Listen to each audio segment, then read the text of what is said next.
اعوذ باللہ من الشیطان الرجیم بسم اللہ الرحمن الرحیم۔ کیا تم نے نہیں دیکھا کہ تمہارے پروردگار نے ہاتھی والوں کے ساتھ کیسا معاملہ کیا؟ کیا اس نے ان لوگوں کی ساری چالیں بیکار نہیں کر دی تھیں اور ان پر غول کے غول پرندے چھوڑ دیے تھے جو ان پر پکی مٹی کے پتھر پھینک رہے تھے، چنانچہ انہیں ایسا کر ڈالا جیسے کھایا ہوا بھوسا۔ یہ ابرہہ کے لشکر کی طرف اشارہ ہے جو کعبہ کی چڑھائی کرنے کے لیے ہاتھیوں پر سوار ہو کر آیا تھا۔ ابرہہ یمن کا حکمران تھا اور اس نے یمن میں ایک عالی شان کلیسا تعمیر کر کے یمن کے لوگوں کو یہ اعلان کرا دیا کہ آئندہ کوئی شخص حج کے لیے مکہ مکرمہ نہ جائے اور اسی کلیسا کو بیت اللہ سمجھے۔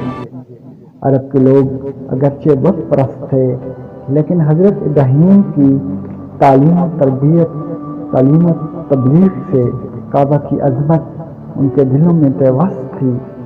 اس اعلان سے ان میں غم و غصہ کی لہر دوڑ گئی اور ان میں سے کسی نے رات کے وقت اس کلیسا میں جا کر گندگی پھیلا دی، اور بعض روایتوں میں ہے کہ اس کے کچھ حصہ میں آگ بھی لگائی۔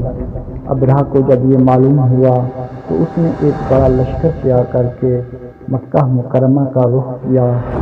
راستہ میں عرب کے کئی قبیلے اس سے جنگ کی لیکن ابرہہ کے لشکر کے ہاتھوں انہیں شکست ہوئی۔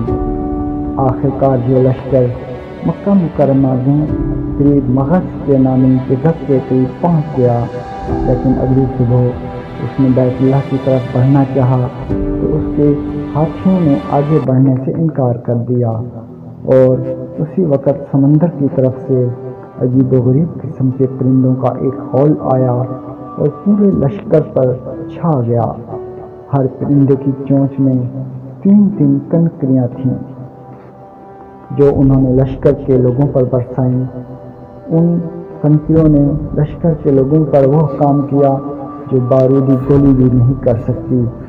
جس پر بھی یہ کنکری لگتی اس کے پورے جسم کو چھیدتی ہوئی زمین میں گھس جاتی تھی۔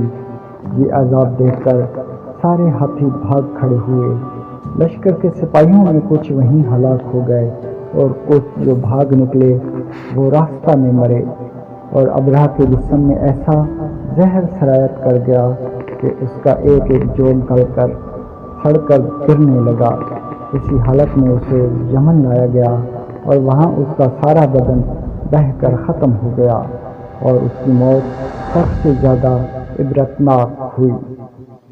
ناظرین کرام، یہ واقعہ حضور اقدس صلی اللہ علیہ وآلہ وسلم کی ولادت باسعادت سے کچھ ہی روز پہلے پیش آیا تھا۔ ناظرین کرام، ویڈیو اچھی لگے تو ہمارے چینل کو سبسکرائب کیجیے۔ اللہ نگہبان۔